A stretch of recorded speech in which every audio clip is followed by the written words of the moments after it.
My name is Madison. I am 30 years old now, but what happened when I was 13 still cuts like glass. Imagine standing in a gas station parking lot, holding only a few crumpled bills, and watching the people who were supposed to protect you drive away.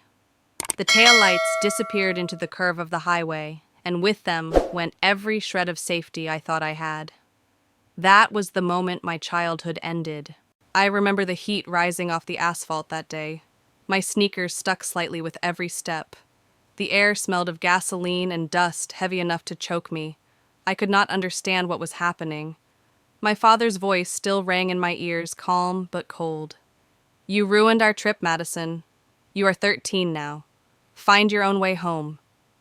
My mother's eyes were just as hard when she added, "It is time you learned to woman up." At 13, those words felt like a sentence. I stood frozen in shock, staring at the car door closing, believing they would laugh, open it again, and tell me it was a cruel joke. But then the engine roared. My brother sat in the back seat, refusing to look at me. The vehicle pulled away, the dust cloud rising, and my legs gave out beneath me. What I felt cannot be captured by one word. It was not only fear, it was betrayal, confusion, humiliation, all tangled together like barbed wire cutting into my skin. For years I had been told to toughen up, to stop being sensitive, to stop crying when a bird hit the window, or when a character in a book died.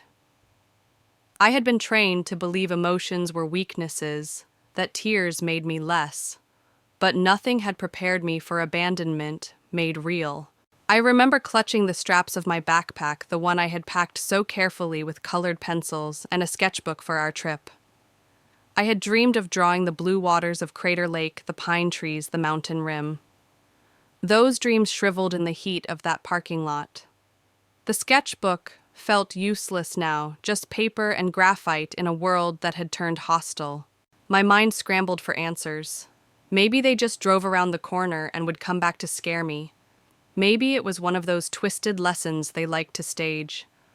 Years earlier, they had threatened to leave me in a department store when I cried from exhaustion. That time, they had waited by the car, smirking at my panic. So perhaps this was the same. But as minutes stretched into an hour, hope drained out of me drop by drop. I looked at the convenience store, a squat little building with buzzing fluorescent lights. People came and went, filling tanks, buying chips, never giving me more than a glance. I wanted to run inside to scream that I had been abandoned, but shame glued my mouth shut. What if they did not believe me? What if they thought I was just a difficult kid, exactly the way my parents always described me? The thought of that judgment was almost as terrifying as being alone. That was the hook of my story. At 13, I learned that even family could be dangerous. Even the people who clothed you, fed you, told you bedtime stories could decide without warning that you were disposable. I sat on the curb that day, the sun beating down, and whispered to myself, "They are not coming back." And for the first time, I felt the icy edge of a truth that would shape the rest of my life. Every story has a beginning, and mine began not with love or protection, but with abandonment on a stretch of Oregon highway. That day was the line in the sand. There was before the gas station, and there was after the gas station. Oh, I need you to understand something as you listen. This is not just a sad memory. This is the core of how I became who I am. And maybe as you hear me speak, you will recognize echoes of your own scars, your own betrayals. Because survival is not only about what was done to us, it is about the choice we make to tell the story afterward. The invitation arrived 19 years after that day at the gas station. A plain envelope, nothing special on the outside, but inside it carried a storm. My brother Tyler was getting married. His handwriting on the address label was neat, almost too careful, like he had rehearsed it. I opened it on a Tuesday morning, setting aside a stack of design proofs for my job. I expected nothing more than dates and locations, maybe a picture of him and his fiancée. What slid onto my coffee table was more than cardstock. It was a trigger, a heavy wedding invitation, all cream and calligraphy announcing Tyler Mitchell's marriage. At first I smiled. Tyler and I had always been complicated, but he was still my brother. Then another slip of paper fluttered out. A smaller, white envelope. My name written on it in a script I had not seen in nearly 2 decades, my mother's tight schoolteacher handwriting. My hands trembled as if the paper itself burned. I stared at it for hours that day, unable to break the seal. What could they possibly want now? The people who had left me behind a dumpster at 13, expecting me to find my way home or fail. The people who had justified their choice as a lesson. That script on the envelope pulled me back through years of silence, of therapy, of building a life far away. I was 32 now, with my own apartment overlooking the water in Seattle, a career, friends who were like family. Yet one envelope had the power to turn me back into that frightened child. For 3 days I left the note untouched, a small ghost sitting on my coffee table. It seemed to pulse with malevolent energy. I moved around it as if it might bite. On the 4th day, my breath shallow, I tore it open. Cassandra Tyler's wedding has made us reflect on family and the passage of time. We have made mistakes. We would like the opportunity to speak with you before the ceremony if you are willing. We understand if you are not.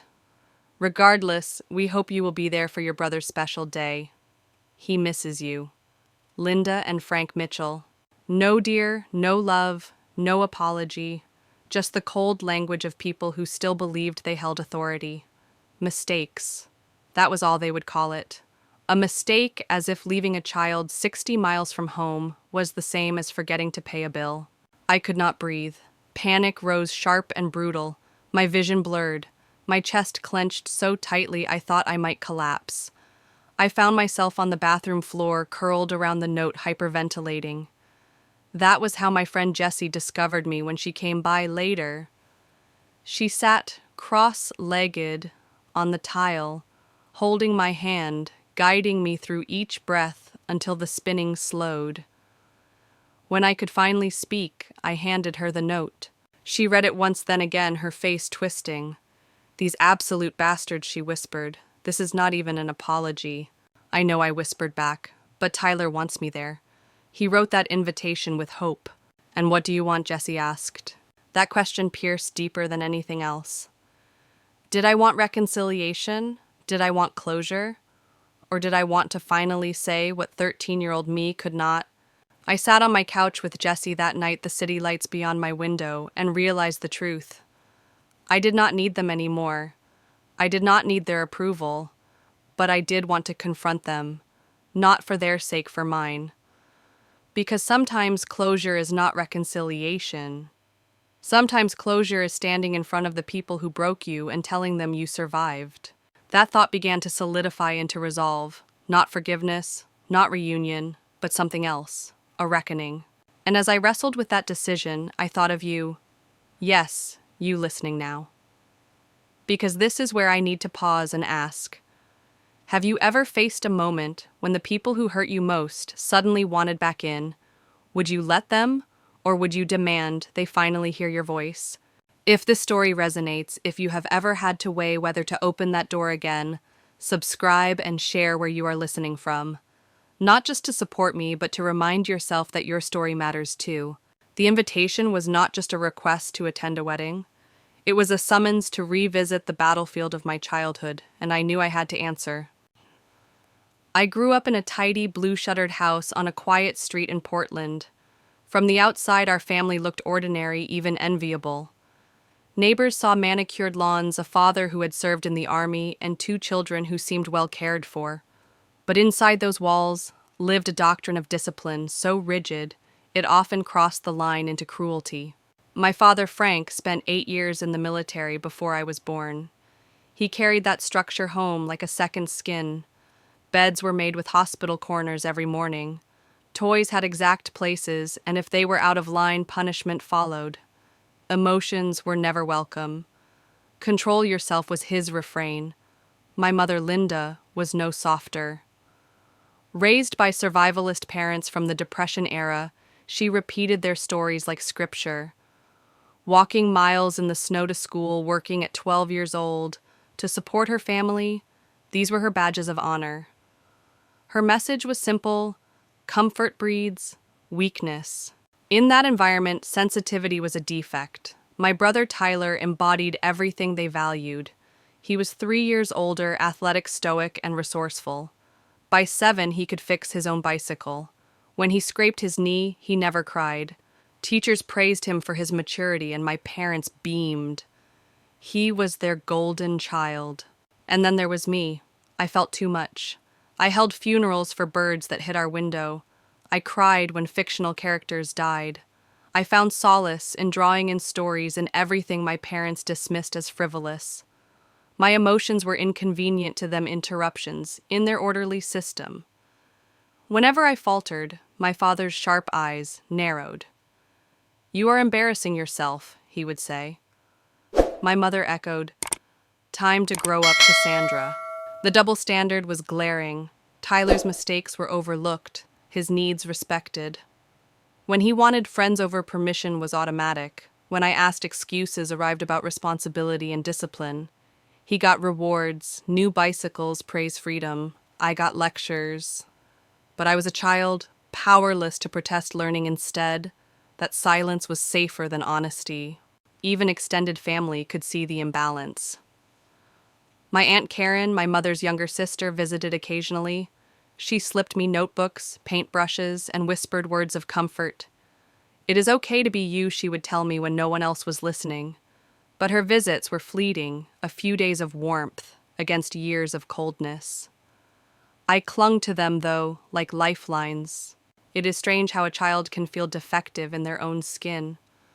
I internalized the message that I was wrong simply for existing as myself.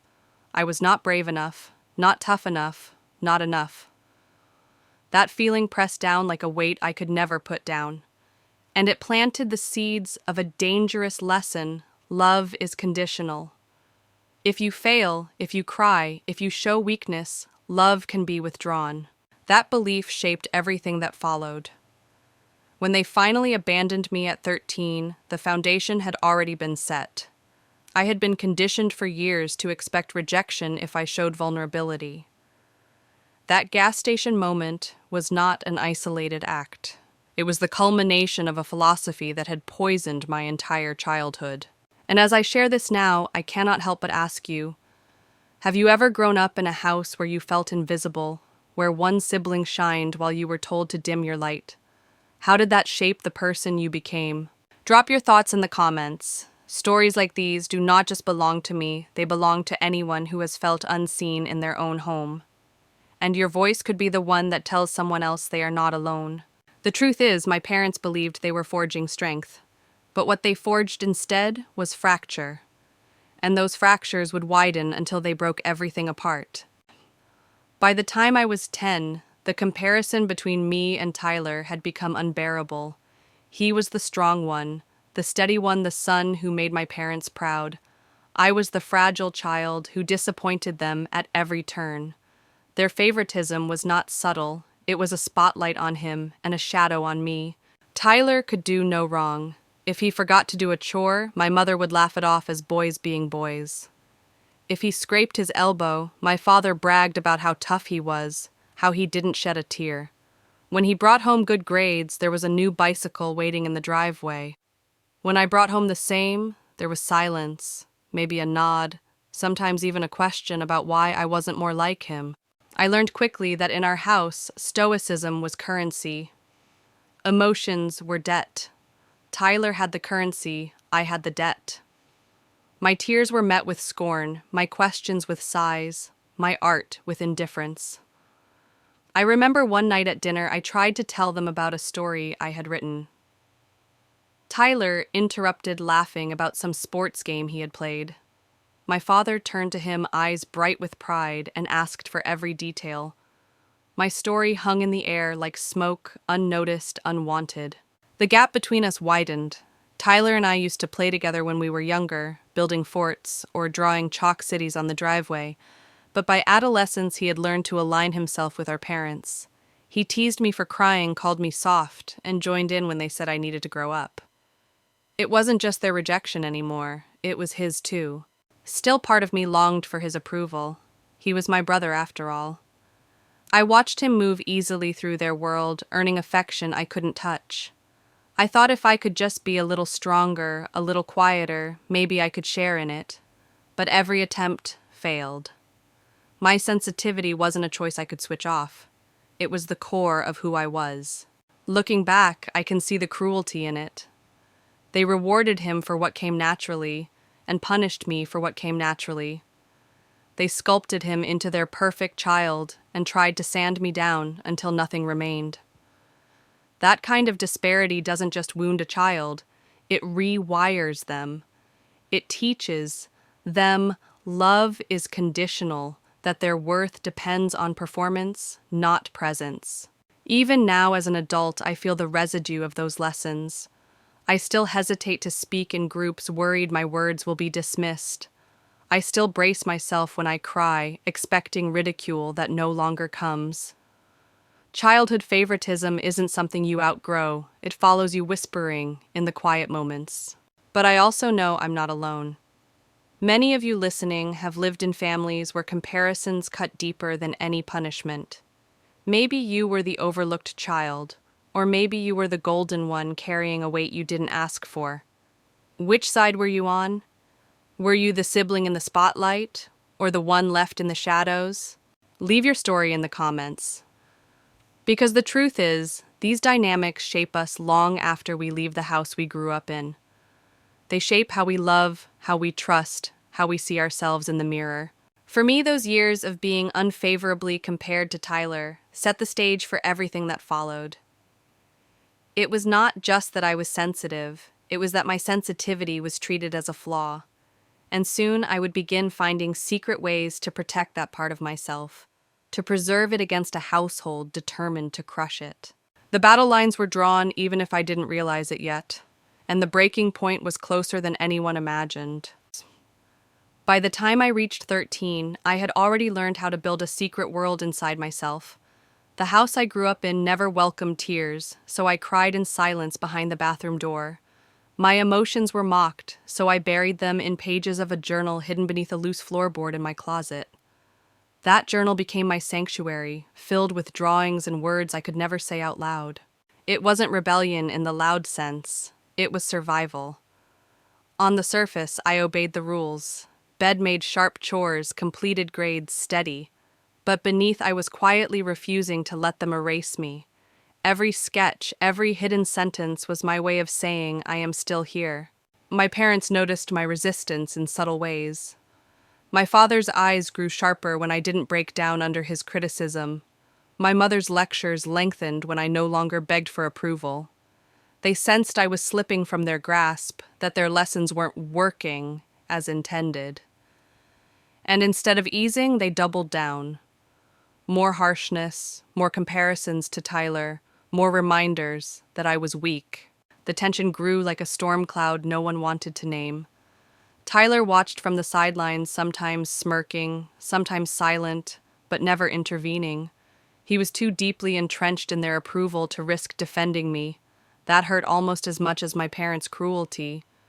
He was my brother, but in those moments he felt like a stranger. I remember nights when I lay awake staring at the ceiling, clutching my flashlight under the covers. I knew if they caught me with it again, they'd take it away. But I needed that light even if it was only a tiny beam. It was proof that I could carve out some control in a world where they dictated everything. That small act of defiance gave me strength. Looking back, those hidden moments were the beginning of something powerful. They were the earliest signs of self-definition. They were me learning to protect what my parents wanted to destroy: my sensitivity, my creativity, my right to feel. I didn't call it resilience then, but that's what it was. And maybe you can relate. Maybe you grew up in a place where you had to hide the best parts of yourself just to keep them safe. Did you ever have a secret escape? A journal? A hobby? A place where you could breathe without judgment? Share it below. Because sometimes the quietest acts of survival are the bravest. I want you to hear me clearly.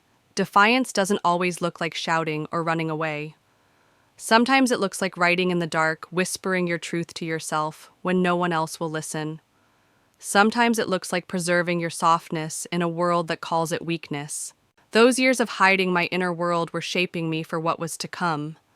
I didn't know it yet, but my parents' determination to toughen me up would lead to a breaking point no one could undo. A moment when all the silent battles, all the small rebellions would collide with their need for control. That moment was closer than I realized, and when it came, it would not just test me, it would redefine me. The summer I turned 13, my father announced a family trip to Crater Lake National Park. On the surface, it sounded like a gift, a rare chance for us to do something together outside the rigid confines of our home. I clung to the idea with desperate hope. Maybe this trip would be different. Maybe out in nature, away from our walls, we could breathe as a family. I packed my sketchbook and colored pencils. My dream was to capture the lake, its legendary blue water, the rim of the crater, the tall pines. I imagined sitting quietly on a rock drawing, while my family laughed nearby. It was naive, but hope is a stubborn thing in children who have been denied it. From the very beginning, the trip carried the same edge as every day in our house. The car was hot, the vinyl seats stuck to my skin, and Tyler spread across the back row with his Walkman and comic books. When I tried to adjust my seatbelt, my mother snapped, "Stop fidgeting." I apologized instantly the way I always did. My father glared at me through the rearview mirror. "This trip cost a lot of money. I expect both of you to show good attitudes." I swallowed hard and nodded. Tyler responded with a perfect, "Yes, sir." At the campsite, my father ran the setup like a drill sergeant. When I struggled with a tent stake, my mother ripped it from my hands and hammered it in herself. "Sometimes I wonder how you will ever manage alone," she muttered. That comment, like so many before, sank into me like a stone. That evening by the fire, I tried to share something I'd read in a brochure. "Did you know Crater Lake was formed when a volcano collapsed, and it's nearly 2,000 feet deep?" Tyler scoffed before I could finish. "Everyone knows that." He lied, claiming he had told them on the drive while I was daydreaming. My father nodded approvingly at him. My mother told me to stop poking the fire before I ruined dinner. Still, I tried to hold on. I told myself tomorrow would be better. But the next morning, as we began a 6-mile hike along the rim, my stomach churned. I felt nauseous, weak. The heat pressed down and every step became harder. After an hour, I whispered, "I need to rest." My father stopped, annoyed. We barely started. "My stomach hurts," I admitted. My mother sighed dramatically. "Always something with you." Tyler smirked and my father's eyes hardened. When I insisted I couldn't go on, my father made a decision that shattered whatever hope I had left. "Fine. Sit here. We'll pick you up on the way back." His voice was sharp, final. My mother added, "Drink water. You're probably just dehydrated from all that complaining." And just like that, they left me. I sat on a rock for nearly 3 hours alone, dizzy, sick, the sun burning my skin. When they finally returned, no one asked how I felt. That evening, my father announced, "We're cutting the trip short. Someone isn't well enough for the activities." His eyes bored into me. Tyler kicked a rock, muttering, "Why does she always ruin everything?" That night I curled into my sleeping bag, trying to make myself vanish. I stared at the tent ceiling, hot tears pooling but never falling, because I already knew what tears earned me. Nothing. The next morning we packed up in silence. My sketchbook lay untouched in my bag. The dreams I carried into that trip were ashes now. This was supposed to be a vacation. Instead, it was the beginning of the end. 2 hours into the drive home, the silence in the car was suffocating. My father's knuckles were white on the steering wheel. My mother sat stiffly with a folded map in her lap, and Tyler stared out the window pretending not to notice me. Then the car slowed. We pulled into a small gas station on a stretch of highway, surrounded by endless pine trees. I thought it was just a stop for fuel and bathrooms. I never imagined it would become the defining moment of my life. When I stepped out of the restroom, they were waiting by the car. My father's voice was unnervingly calm. "Madison, you're 13 now, old enough to take responsibility for your actions." I froze. I didn't understand. He continued, "You ruined our family vacation. Today you can choose to find your own way home." The world tilted. My stomach dropped. What I whispered, my throat closing around the word. My mother's eyes were like glass when she added, "It's time you learned your behavior has consequences. Maybe this will finally teach you to woman up." I glanced at Tyler, praying for intervention, but he slid into the back seat, eyes fixed firmly on his Walkman. Betrayal burned hotter than fear. "You cannot be serious," I begged, my voice shaking. My father leaned down, window halfway open, and looked me dead in the eyes. "Watch us." Then the car pulled away, leaving me standing in a cloud of dust. I waited on the curb, heart pounding. Surely they'd circle back. This had to be another twisted lesson, like in the department store when I was 8. An hour passed, then another. The realization crashed down. I was truly alone. Inside the store, a bored clerk with acne barely looked at me. "Phones for paying customers," only he said. I handed over part of my allowance, bought a bottle of water, and begged to use the payphone. I dialed our home number. No answer. I left a message. "It's Madison. I'm still at the gas station. Please come back." My voice cracked on the last words. Next, I tried my Aunt Karen. I got her answering machine. I left the payphone number, praying she'd call back. I tried other relatives, but it was Sunday. No one picked up. The clerk shrugged when I asked about buses. Not till Tuesday. Today's Sunday. My $5 wouldn't get me far anyway. The irony was bitter. My parents had spent years warning me about the dangers of strangers, and now they had thrown me to those very dangers. By dusk, the store closed. The clerk drove away, leaving me under the harsh glow of the pump lights. The temperature dropped, the air sharp against my bare arms. I wandered behind the building, searching for cover, and found a small alcove by a dumpster. It smelled foul, but it was hidden from the road. I curled into myself, clutching my backpack, listening to every creak and rustle in the dark woods beyond. That night felt endless. The fear was animal primal. My body shook from cold and terror. Each snap of a twig sent panic racing through me. At one point, something scurried across my shoe. I had to bite my fist to stop from screaming. I cycled through disbelief, terror, rage, and finally, a chilling clarity. If I survived this, I would never trust my parents again. And here's where I want to pause, because this is not just my story. It is also about the choices we face when betrayal comes from those closest to us. What would you have done if you were 13, abandoned 60 miles from home, left with only $5 and fear? Would you have waited, called for help, tried to walk? Share your thoughts below. That night behind the dumpster was the true breaking point. I entered it as a child, still hoping for love. I emerged from it someone else entirely, someone who knew love from them was never guaranteed, and safety would have to come from somewhere else. Ari. The hours behind that dumpster carved themselves into my bones. I can still feel the concrete pressing against my back, the smell of old oil and rotting trash clinging to my clothes, the damp night air stealing the heat from my body. Every sound became a threat. An owl hooted in the distance, branches snapped in the wind, and my imagination twisted them into predators stalking me. I had never been so aware of how fragile I was.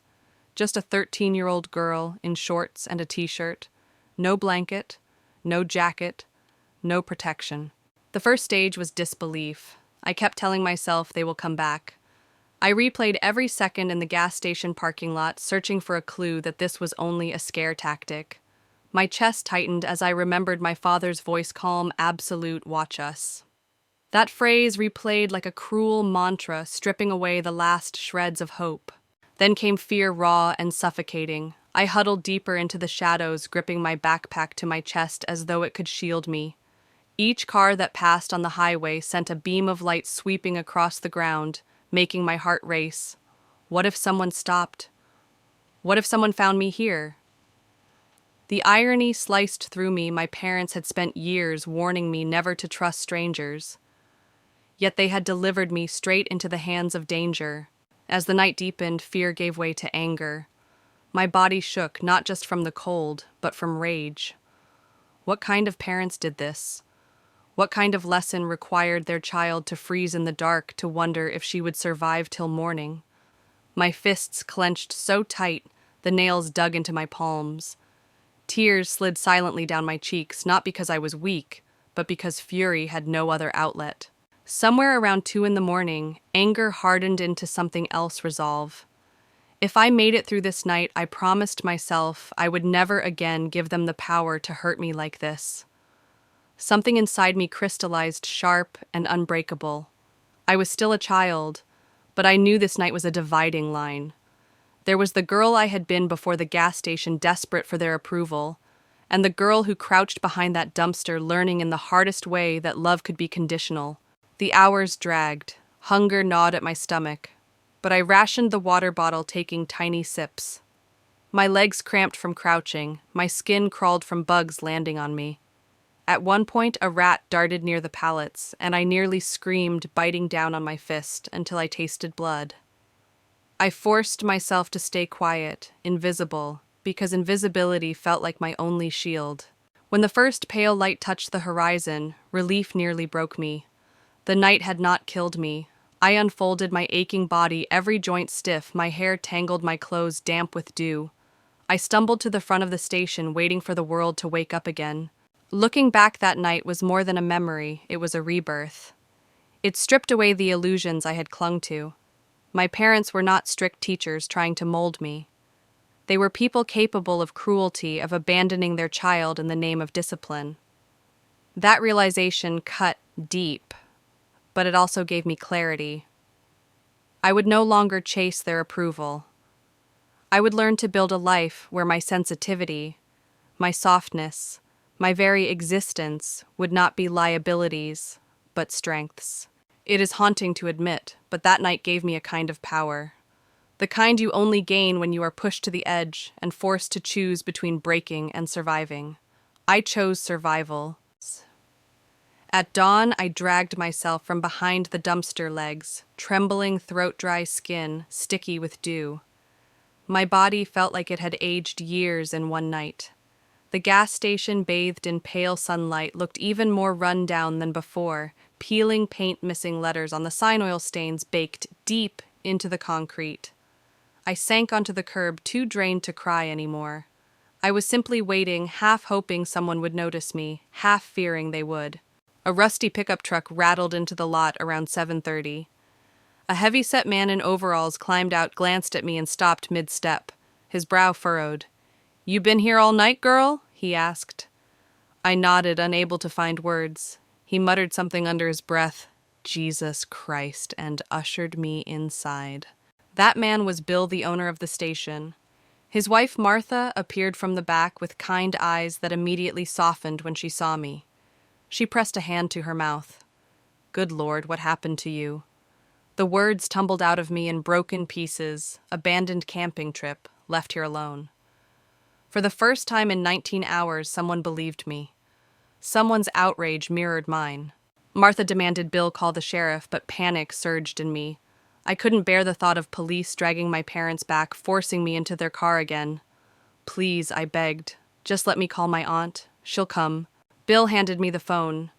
My hands shook as I dialed Aunt Karen's number again. This time she answered on the second ring.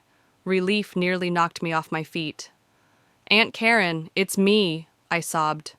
Her voice rose sharp with alarm. "Madison, what's wrong? Why are you calling so early?" When I told her, when the words finally left my lips, there was a silence heavy as stone. Then her voice thundered. "They did what? Where are you?" Within an hour, she was tearing into the parking lot, her tires screeching, her arms wrapping around me in a hug so fierce it felt like armor. She looked me over, eyes wild as if scanning for wounds. "I cannot believe this," she kept repeating. "I cannot believe this is happening." Bill and Martha refused my attempt to pay for the sandwich and orange juice they handed me.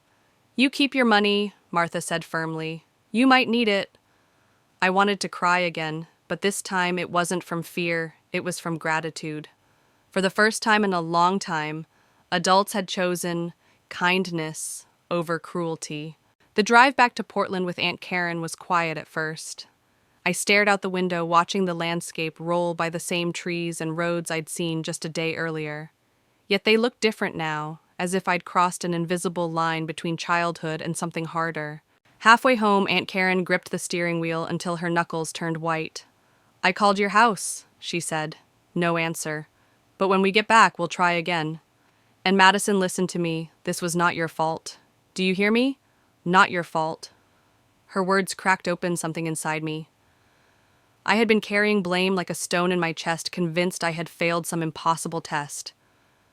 Hearing her say otherwise was like air filling my lungs again. That morning, as the city skyline came into view, I realized the nightmare was only partly over. My parents would have to answer for what they'd done, and I would have to decide how to live in the aftermath. The confrontation was still ahead, but survival that I had already proved. And maybe that's where I want to pause with you. Because we all face nights that test us, nights where survival feels impossible. What do you think is harder, surviving the night itself, or facing the people who caused it once the sun comes up? Tell me in the comments. And don't forget, if you followed me this far, subscribe so you won't miss how this battle unfolds. Because the hardest part wasn't behind me, it was waiting at home. When we reached Aunt Karen's apartment, she wasted no time. The moment we dropped my bag in the spare room, she dialed my parents. The phone rang once, twice, 3 times.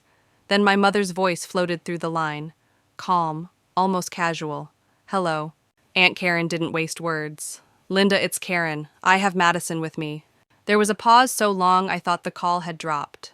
Then my mother replied, Oh, she called you. The indifference in her tone sliced through me more sharply than any punishment ever had. As if I were an inconvenience, a misplaced package that had landed on the wrong doorstep. Aunt Karen's voice hardened. Yes, she called me. After spending the night behind a dumpster because her parents abandoned her at a gas station, what were you thinking? I expected panic, excuses, regret. Instead, my mother's voice grew firm. Karen, you don't understand. Madison has been increasingly difficult. She needs to learn about consequences. Consequences. Aunt Karen's voice rose, shaking the walls. She is 13 years old. You left her 60 miles from home with no shelter, no food, no way to get back. Do you know what could have happened? We were teaching her self-reliance, my mother snapped back. Frank and I discussed it thoroughly. We knew she would figure it out. I sat frozen on the couch, listening. It wasn't a moment of bad judgment. It wasn't heat of the moment anger. It was deliberate. They had planned it.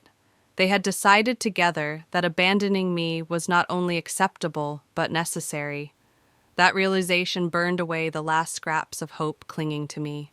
I want to talk to her, I said suddenly, surprising even myself. Aunt Karen hesitated but handed me the phone. Mom. My voice shook, but I forced the words out. Are you and Dad coming to get me? Her tone softened, but in a way that chilled me. Madison, this was a lesson you needed. When you are ready to apologize for ruining our trip and show us you understand, we can talk about you coming home. I gripped the phone tighter, bile rising in my throat. I slept behind a dumpster last night. I was cold and scared and alone. Is that what you wanted? Sometimes the hardest lessons are the most important, she said simply. When you're ready to come home and follow our rules, you know the number. In that instant, I knew I would never return to that house. They had shown me exactly who they were. I handed the phone back to Aunt Karen, my body trembling with rage and clarity. What followed was an explosion.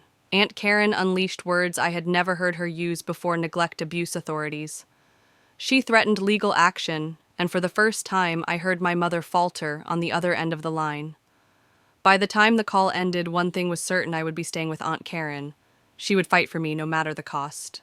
That night, lying in the spare room cluttered with her books and houseplants, I felt the strangest mix of grief and relief.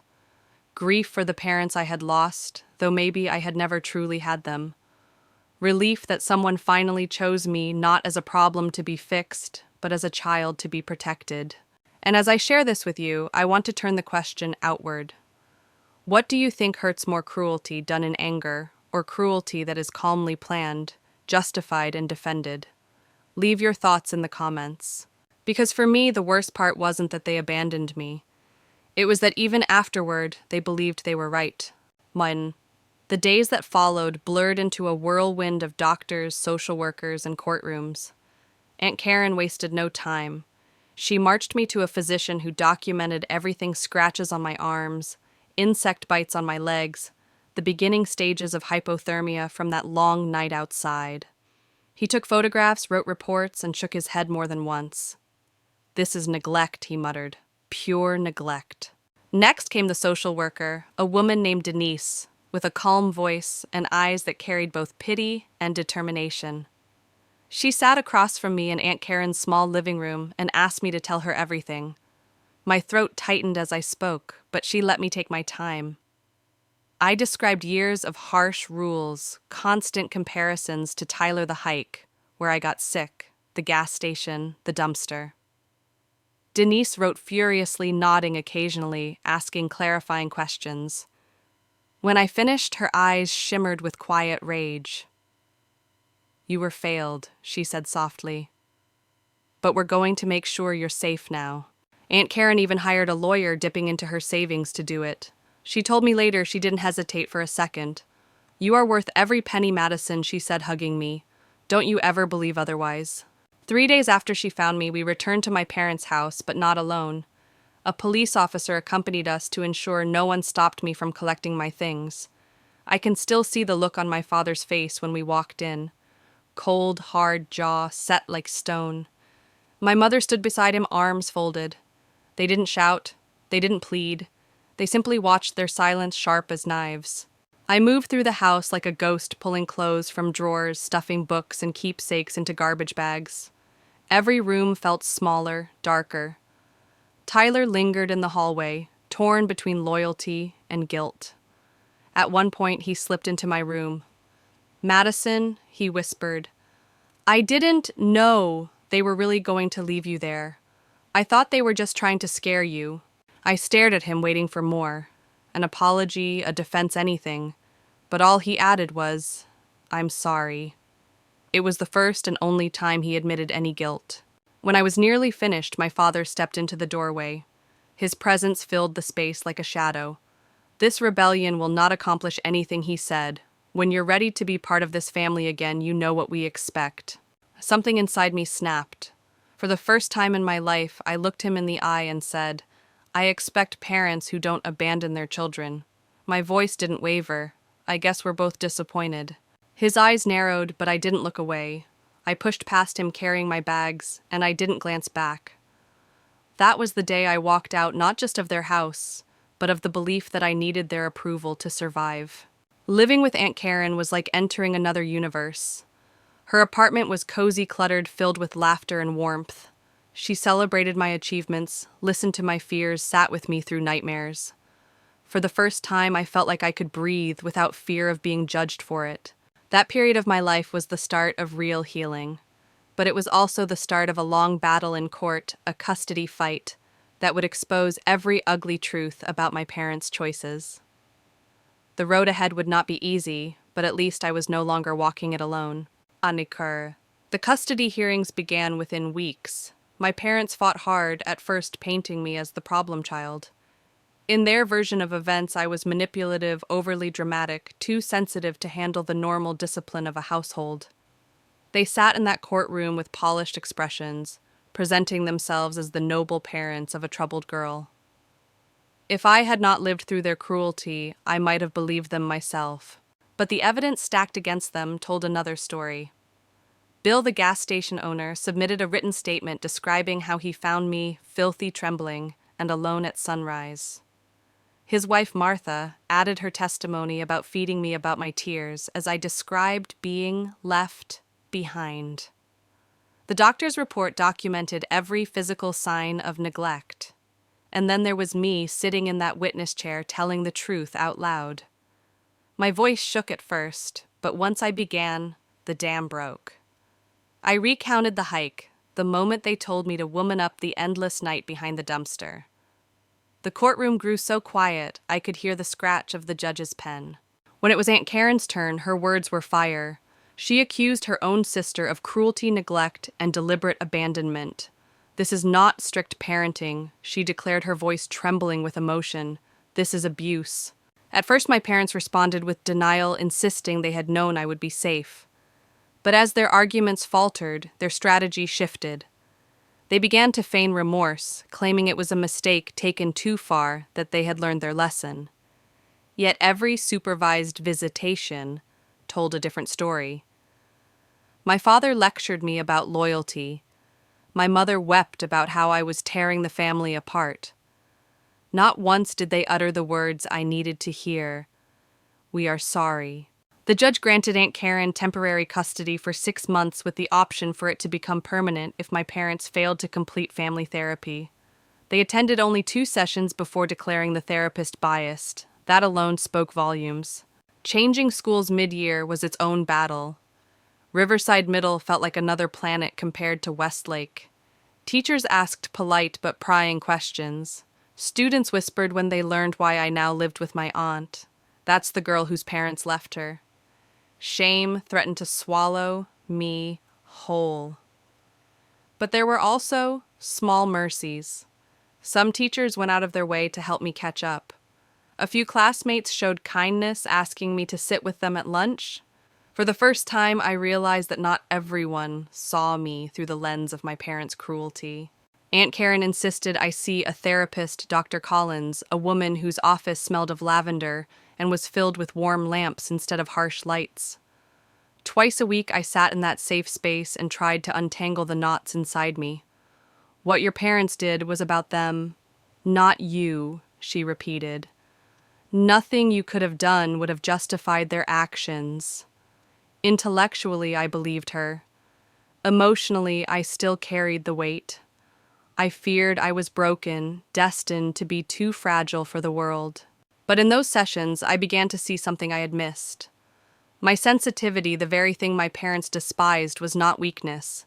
It was the root of my creativity, my empathy, my ability to connect deeply. Slowly, painfully, I began to embrace it. This was the first time I truly saw the twist of my life. My parents had tried to crush the core of who I was. Yet in their attempt to erase me, they had given me a gift, the clarity to know exactly what I never wanted to become. And maybe you felt something similar.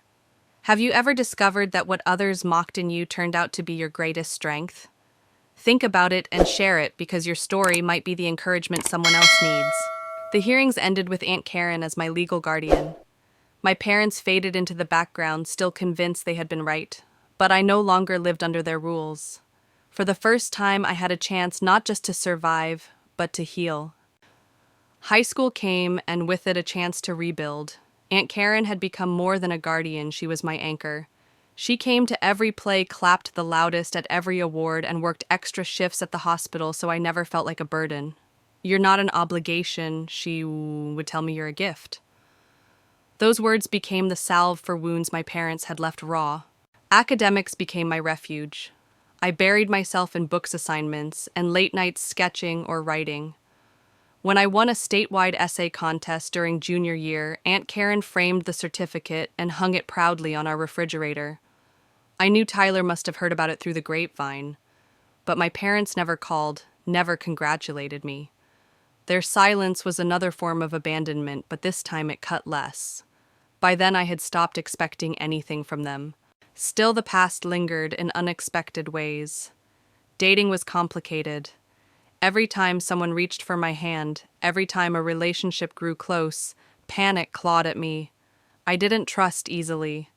Physical closeness triggered flashbacks to that night of absolute abandonment, of knowing I was utterly unprotected. Dr. Collins helped me untangle those feelings, reminding me that boundaries were not weakness, but survival. Slowly, I learned to speak my truth. Without shame, I need time. I need space. By senior year, I dared to dream bigger. I applied to colleges far from Portland, places where I could reinvent myself. The day the acceptance letter from the Rhode Island School of Design arrived, Aunt Karen and I danced in our cramped kitchen, laughing through tears. I was terrified to move across the country, but I knew I had to. Leaving Oregon wasn't just about education. It was about proving to myself that my parents had not destroyed me. College was liberation. Surrounded by artists, writers, and dreamers, I found my tribe. For the first time, my sensitivity wasn't ridiculed. It was celebrated. Professors praised the vulnerability in my work. Classmates leaned on me for my empathy, and I began to understand that the very trait my parents hated was my superpower. After graduation, I moved to Seattle. I built a career in graphic design, specializing in branding for nonprofits. My client list grew, my work earned awards, and for the first time I bought something that was truly mine, a small condo with a view of the water. On paper, I had achieved everything my parents claimed to value: independence, resilience, success. But I achieved it despite them, not because of them. And yet the scars lingered. I still slept with a light on. Sudden noises still made me flinch. I still carried a wariness that crept into every friendship, every relationship. Healing wasn't a straight line, it was a lifelong climb. But here is what mattered: I was no longer alone. I had a chosen family. Friends who showed up, Aunt Karen who called every Sunday, without fail mentors who reminded me I wasn't broken. That community became my shield. Then, 19 years after that gas station night, an envelope arrived in the mail. Tyler's wedding invitation. For the first time in nearly 2 decades, my parents reached out, hiding behind the words, "We made mistakes." The same parents who once told me to woman up now wanted to meet. The weight of that invitation crushed me with panic. I could feel the old terror rising, threatening to undo years of healing. But I also felt something else resolve. This was my chance, not for reconciliation, but for closure. And maybe you felt it too, that moment when the past knocks on your door after you've built a new life. Would you open it? Would you meet the people who hurt you, or would you protect your peace at all costs? If you're listening now, hit subscribe and share your thoughts, because your answer matters. I knew mine. I would meet them. But this time, it would be on my terms. The restaurant was bright with windows that looked out over the Willamette River. I chose it carefully, public enough to keep things controlled, neutral enough to strip away any advantage my parents might try to claim. Aunt Karen sat beside me, her presence a steady shield. My hands trembled as I lifted my water glass, eyes fixed on the entrance. At exactly 11 o'clock, they walked in. For a moment, I barely recognized them. Time had softened their edges. My father's once rigid posture sagged under the weight of years, his hair silver instead of black. My mother looked smaller, her hands spotted with age, her eyes darting nervously around the room. They were no longer giants towering over me. They were just people. Ordinary, frail even. But the power they once held still echoed inside me, and it took every ounce of strength not to crumble under it. Tyler arrived moments before, shifting awkwardly in his seat. He wanted peace, I could see it in his eyes. But peace was never what this meeting was about. "Cassandra," my mother began, her voice trembling. "You look... well..." I let the silence hang, then asked the only question that mattered. "Why now? After 19 years, why reach out now?" They glanced at each other before my father spoke. "Tyler's wedding made us realize time is passing. Family is important." I almost laughed. Family. I repeated the word sharp on my tongue. "You abandoned me at a gas station when I was 13. You left me to sleep behind a dumpster. You never came back. You never even called." My mother flinched, but my father's face tightened. "We thought you would find a way home, call someone, show some initiative." I had $7.25 in my pocket, I snapped. It was 60 miles to Portland. "What exactly did you expect me to do?" His jaw clenched. "We made a mistake. We took the lesson too far." "A lesson."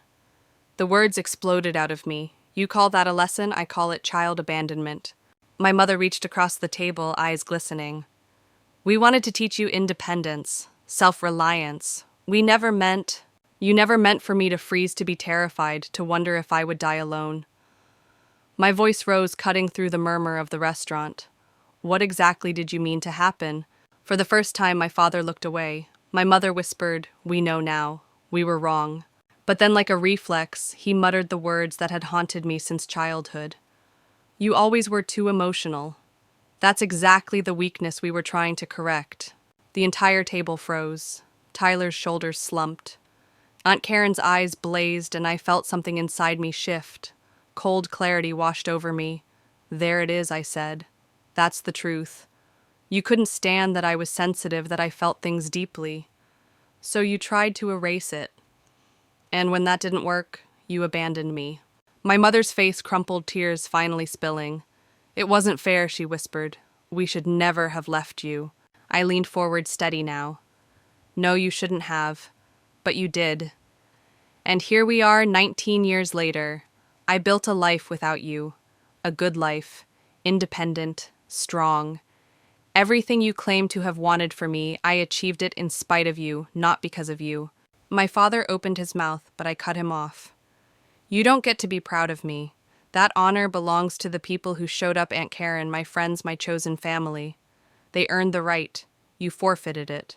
I could feel the weight of every word settling between us. This wasn't just a confrontation, it was liberation. For 19 years I had carried their cruelty like a stone in my chest. Now I was finally setting it down. I stood gathering my things. I came here for closure, not forgiveness. If you want to make amends, start with the truth. Get therapy. Respect my boundaries. But do not mistake my presence for reconciliation. That takes more than words. As Aunt Karen rose beside me, I felt lighter than I had in years. I had faced them on my terms. And for the first time since that night at the gas station, I was no longer the powerless child they left behind. Yes. The wedding day came like a blur. Tyler looked handsome, nervous, and genuinely happy as he stood at the altar with Jessica, the woman who would soon become his wife. She radiated warmth, her smile genuine, her presence calming. I could see why he loved her. And though my heart was tangled with emotions, I wanted this day to be about him, not about the storm between me and our parents. So I played my part. I smiled when the photographer asked. I clinked my glass politely during toasts. I even stood at the microphone once delivering a short speech that praised Tyler and Jessica's love without delving into the wreckage of our shared past. It was the hardest performance of my life, but it was necessary. Because I hadn't come for reconciliation, I had come for him. My parents kept their distance during the reception, respecting the boundaries I had set. No grand gestures, no forced apologies. Just a polite nod from across the room, as if we were acquaintances at a business dinner. And strangely, I preferred it that way. The absence of pressure gave me space to breathe. Later that evening, as Aunt Karen and I prepared to leave, my mother approached, alone. Her hands twisted together, her face etched with hesitation I had never seen before. "Madison," she said softly, "thank you for coming. It meant everything to Tyler." I nodded. "I came for him, not for you." "I know." She swallowed, then added, "I wanted to say, I've imagined that night at the gas station 1,000 times, what it must have been like for you, cold, afraid, abandoned. I am so sorry, truly sorry." For the first time, I heard sincerity in her voice. It wasn't wrapped in justification or blame. It was raw, halting, and almost human. I didn't forgive her, not then, not completely. But I acknowledged it with a simple reply, "Thank you for saying that." She asked if she could call me sometimes just to talk. I wasn't ready for that. "You can email me," I offered instead. A small step, controlled, safe. Her eyes lit with relief as if that single thread of connection was enough to keep hope alive. On the flight back to Seattle, Aunt Karen looked at me with her steady gaze. "Are you okay?" she asked. "I think I am," I admitted, surprised to find it true. I said what I needed to say. I stood up for that 13-year-old girl behind the dumpster, because in the end, that was the real victory. Not whether my parents ever changed, not whether reconciliation ever came, but the fact that I had faced them on my own terms, no longer the powerless child they discarded, but the woman who survived. Back in Seattle, life slipped back into rhythm. Work friends, late-night calls with Aunt Karen. 2 weeks later, an email arrived from my mother, formal, stiff, full of weather updates and impersonal family news. I waited 3 days before replying with an equally brief message. It wasn't forgiveness, but it was control. For once, I was deciding the terms. And maybe that's where I'll leave you with this thought. Scars don't vanish, but they don't have to define you. You can carry them as proof of survival, as badges of resilience. If this story has touched you, if you've ever had to confront your past to reclaim your future, don't just listen. Be part of this community. Subscribe, share, and join me in telling the world we are stronger than what was done to us. Because healing is not about erasing the pain. It's about choosing what to do with it. Might.